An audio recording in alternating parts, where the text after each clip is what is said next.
ফের বেআব্রু রাজধানী নিরাপত্তা। শনিবার সকাল 11টা, ব্যস্ত উত্তর দিল্লির কমলানগর। বেসরকারি ব্যাংকের একটি এটিএম এর সামনে জনবহুল বাজার। পুলিশ সূত্রে খবর, রোজকার মতো এদিন ওই এটিএম এ গাড়িতে করে টাকা ভরতে গিয়েছিলেন ভারপ্রাপ্ত সংস্থার কর্মীরা। অভিযোগ, সেই সময় গাড়িতে রাখা 1.5 কোটি টাকা ভর্তি একটি ব্যাগ ছিনিয়ে নিয়ে পালানোর চেষ্টা করে বাইক আরোহী দুই দুষ্কৃতী। বাধা দিলে এটিএম এর নিরাপত্তারক্ষীকে গুলি করে টাকার ব্যাগ নিয়ে চম্পট দেয় তারা। হাসপাতালে নিয়ে গেলে গুলিবিদ্ধ নিরাপত্তারক্ষীকে মৃত বলে ঘোষণা করেন চিকিৎসকরা। দুষ্কৃতীদের খোঁজে এটিএম ও সংলগ্ন এলাকা সিসিটিভি ফুটেজ খতিয়ে দেখা হচ্ছে বলে জানিয়েছে পুলিশ। লুট হওয়া টাকা সঠিক পরিমাণ কত তাও জানার চেষ্টা করছেন তদন্তকারীরা।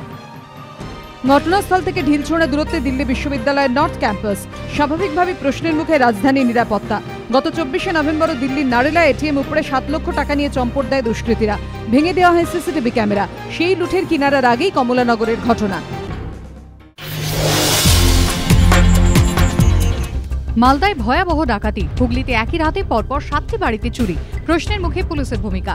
মিঠুন দাস, চাঁচলের শিহিপুরের বাসিন্দা এই সার ব্যবসায়ীর দাবি, শুক্রবার রাতে ছাদের দরজা ভেঙে তার বাড়িতে ঢুকে 7-8 জন সশস্ত্র দুষ্কৃতী লুটপাটে বাধা দেওয়ার চেষ্টা করলেও এই ব্যবসায়ীর 4 বছরের মেয়েকে দুষ্কৃতীরা ছাদ থেকে ছুঁড়ে ফেলার হুমকি দেয় বলে অভিযোগ।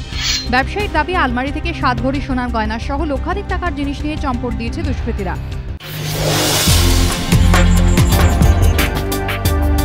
4 ডিসেম্বর থেকে প্রথম টেস্ট শুরু করা যাবে কিনা তা নিয়ে ঘোরতর সংশয় ছিল।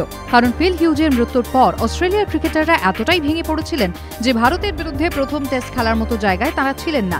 অবশেষে শনিবার ক্রিকেট অস্ট্রেলিয়ার পক্ষ থেকে চিফ এক্সিকিউটিভ জেমস সাদারল্যান্ড জানিয়েছেন 4 তারিখ ব্রিসবেন টেস্ট পিছিয়ে দেওয়া হচ্ছে। কারণ 3 তারিখ হিউজের বাড়ি নর্দার্ন নিউ সাউথ ওয়েলসের ম্যাক্সভিলেতে হবে প্রয়াত ক্রিকেটারের শেষকৃত্য। উপস্থিত থাকবেন অস্ট্রেলিয়ার প্রায় সব ক্রিকেটারই। ফিল হিউজের মৃত্যুতে তাঁরা এতটাই শোকাতুর যে শেষকৃত্যের পরের দিনই ভারতের বিরুদ্ধে প্রথম টেস্ট খেলার জন্য মানসিক অবস্থা থাকবে না বলে জানিয়েছেন ক্রিকেটাররা। সম্মতি পাওয়া গিয়েছে বিসিসিআইয়েরও। ইতিমধ্যে টিকিট বিক্রি বন্ধও করা হয়। যারা ইতিমধ্যে টিকিট কিনে ফেলেছেন সেই টিকিট কি ফেরত দেওয়া হবে নাকি অন্য কিছু ব্যবস্থা করা হবে তার সিদ্ধান্ত হবে প্রথম টেস্টের দিন চূড়ান্ত হওয়ার পরই। ক্রিকেট অস্ট্রেলিয়ার সূত্রে খবর, খুব সম্ভবত 7 তারিখ শুরু হতে পারে প্রথম টেস্ট।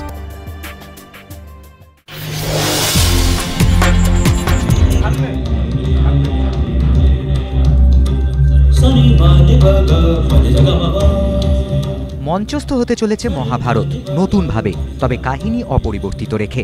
সঙ্গীত পরিচালক সৌরেন্দ্র মল্লিক ও সৌম্যজিৎ দাসের প্রযোজনায় মহাভারতের কাহিনী বলা হবে সুরের ধারায়। প্রথমবার মঞ্চে অভিনয় করছেন হর্ষ নেউটিয়া। কোরিওগ্রাফির দায়িত্বে প্রীতি পটেল এবং তনুশ্রী শঙ্কর। মহড়ায় ব্যস্ত শিল্পীরা। শনি এবং রবিবার মোট 4টি শো হবে মহাভারতের।